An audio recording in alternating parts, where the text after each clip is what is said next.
Hi hello friends, എല്ലാ കൂട്ടുകാർക്കും മൗനരാഗത്തിന്റെ പുതിയൊരു പ്രൊമോയിലേക്ക് സ്വാഗതം. അങ്ങനെ നമ്മുടെ സരയു മനോഹറിനെ സംശയിച്ചു തുടങ്ങിയിരിക്കുകയാണ്. അപ്പൊ മനോഹർ രക്ഷപ്പെടാൻ വേണ്ടി പറയുന്നുണ്ട്, അതെ നീ എന്നെ ഇങ്ങനെ സംശയിച്ചു കഴിഞ്ഞു കഴിഞ്ഞാൽ ഞാനൊരു പോക്കങ്ങ് പോകും, പിന്നെ ചിലപ്പോ തിരികെ വരില്ല കേട്ടോ എന്നിങ്ങനെ പറയുകയാണ്.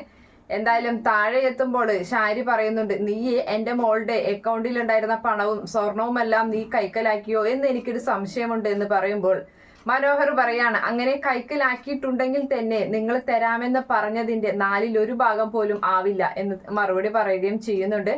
എന്തായാലും നമ്മുടെ കാർത്തികയെ ഡിസ്ചാർജ് ആക്കി വീട്ടിലേക്ക് കൊണ്ടുവന്നിട്ടുണ്ടല്ലോ. കാർത്തിക പറയുന്നുണ്ട്, എൻ്റെ ഈ മുറിവൊക്കെ ഉണങ്ങിയതിന് ശേഷം ഞാൻ നേരെ പോകുന്നത് ജയിലിലേക്കാണ് എൻ്റെ 2 ആങ്ങളമാരെ കാണാനായിട്ട്, അതായത് വിക്രത്തിനെയും ഗംഗയെയും എന്നിങ്ങനെ പറയുന്നുണ്ട്. പിന്നീടാണെങ്കിൽ നമ്മുടെ പ്രകാശനെ കാണിക്കുന്നുണ്ട്. പ്രകാശനെ വടിയൊക്കെ ഊന്നിപ്പിടിച്ച് ഇങ്ങനെ ഒരു വല്ലാത്തൊരവസ്ഥയിൽ റോഡിലൂടെ നടക്കുന്ന ഭാഗമൊക്കെയാണ് പ്രൊമോ ആയിട്ട് വന്നിട്ടുള്ളത്. ഓക്കെ ഫ്രണ്ട്സ്, ഈ റിവ്യൂ നിങ്ങൾക്ക് ഇഷ്ടപ്പെടുകയാണെങ്കിൽ ഈ ചാനൽ ഒന്ന് സബ്സ്ക്രൈബ് ചെയ്ത് ഇതുപോലെയുള്ള പ്രൊമോകൾ കേൾക്കാൻ വേണ്ടിയിട്ട് ഒന്ന് സപ്പോർട്ട് ചെയ്ത് വിടണേ. അതുപോലെ തന്നെ ലൈക്ക് ചെയ്യാനും കമന്റ് ചെയ്യാനും മറക്കല്ലേ. By, thank